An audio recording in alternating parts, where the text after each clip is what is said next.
Well, there have been 2 explosions outside Kabul airport. Haleella bombii buufata dirra xuyyoor Kaabulitti jedhaniin loltoota Ameerikaa dabalatee namoota dhibba dhiyaatan lubbuu dhabu miidiyaaleen gabaasan. Kaamis kaleessa ganama Ameerikaa fi United Kingdom gareen ISIS jechuun of yaam ibiddi wayii darbachuu waan maltuuf uummata kofeeguu qaba keeqajeef dubbiin akkuma soda warra taati. Haleellaan kun jalqaba hara balbal loltoota Ameerikaatiif Biriitaaniyaa uummata isaaniittiin baasaa turan seensa Abbee yookaan Abbee Geet jedhame irratti darbatamuun yeroo muraasaan booda ammoo hotel qondaaltoti Biriitaaniyaa qubachuun lammiilee Afgaanistaan gara biyya isaaniitti maluuf jiraniif haala mijeessaa turan irratti darbatamuun ilmaan namaa akka baalaatti harcaase. British citizens in Afghanistan are warned to stay away from Kabul airport amid fears of an imminent terror attack. Gochi badii hawarri waaqi sagal darbat hungo namoota Afgaanistaan keessa baasuu irratti duuban nun deebisu. Ergam kan duub xumuruu qabna midhaasine xumurrallee warri akka harraawwate ladamsine gatarkisaanii kenninaaf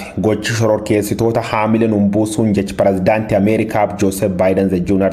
To save lives and get Americans, our partners, our Afghan allies out of Afghanistan. Laf gad lakkisu loltoota Ameerikaa hordofee waggoota 18 booda jalqabdii agayyaa kan keessa ijoolleen Osama bin Laden of Al-Qaayidaa kutaa bulchiinsa biyyattii 34 keessa 26 ol qabachuun dirqa Kaabulii fuuldeeffachuun shaawwisaatti dhaabat. Adoolteelleen bulinduuf garagarummaa isaatti muraasa keessa magaalota Afgaanistaan kanneen seensa magaal gudditti Kaabul irratti argaman kunuuz saaree Pooleef Talogaan qabachuun erga kan jettullee dabarseeti. Loltooti teewwar baqachuu barbaadan cuuf qarabanaaf kadheetaniiti. Abbootiin lafa waan dachaateef gaantoti Ameerikaaf warri lixa waliin lolaa turtan cuuf dafaa godaana jechuun carradhuma lallaabe. Buufati xuyyoor biyyattii guddichi Kaabulitti argamulleen baqattootaan jaanjaa'e. Girr jennaan namoota taaksii Finfinnee xuyyooraranii qabuuf yaaluun isaanii namu rifacheefte. Baqattooti hedduun immoo akka simpirree dhukkubii fixeessame irra gad harca'uun hunda gaddisiifte. Fardi Ameerikaa guddichi kan namoota 240 qoffee of leenjifame immoo namoota 600 ol ampaaruun duddiceete. Breaking news. Talibaan rasaas tokko son dhukaasin masaara mootummaa qabachuun erga kan jetti dabarfaad. So breaking news out of Afghanistan again, where the Taliban has captured the northern provincial capital of Kunduz. Saati lam keessa mootummaa cundur kanaane balleessuun mootummaa taane jir.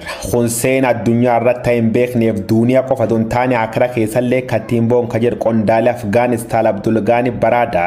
Hojiin jajjabduun armaan booda waan nu eeggattuuf eeggalle jirjechuus Aljaziiraan qabaas. Loltooti si Afgaanistaan keessa baas hordofee Ameerikaa war waggoota 20 oliifisi waliin hojjechaa tur godaansiisutti keeyyachuun namoonni lakkoofsaan 104 dhiyaatan DC'f Laandaan illee qubatan. Hedduun isaanii immoo balbal Kaabul irra carra eeggachuu jiru jedhan. Biyyi Joe Biden Ameerikaaf kisaara $1 triliyeen lubbu loltoota 2,300 nyaatamu gaazexeessitoota 40 oliif lammiilee nagaadhuu gordofe laf gad lakkisu waraana Ameerikaa kanaan waan gubat fakkaa pirezidaantiin Ameerikaa duraanii Doonaald Tiraamp pirezidaantiin amma baallee harka qabu Joosef Baayiden Jr. Talibaan dheechuun Ameerikaa gudditti addunyaa dura waan salphiteefan gad lakkisuu qabaa jedhe. They spent $1 billion building this ridiculous embassy. Lammiilee isaanii khalafsuun tafti dafanii baasuuf Ameerikaaf UK loltoota 6,000 dirra xuyyoor Kaabul qobsiisu isaanii dubbatam. Guyyaan kennameef 4 qofa talattaaf. Paashtuu yookaan Talibaan qiyaama bira buusuu dandeettii jedhan. Pirezidaantiin Ameerikaa Joe Biden waan muddan fakkaata. Baqi namoota morbe buusee akkuma dansa gugachuu jiru. Biyyittii Afgaanistaan of Talibaanatu guyyaa Kamiisa qof qulqulloo 90 nyaachuun kadhibii filbaasuu jirtii jedhan. After 20 years, it was a hostile departure for the United States.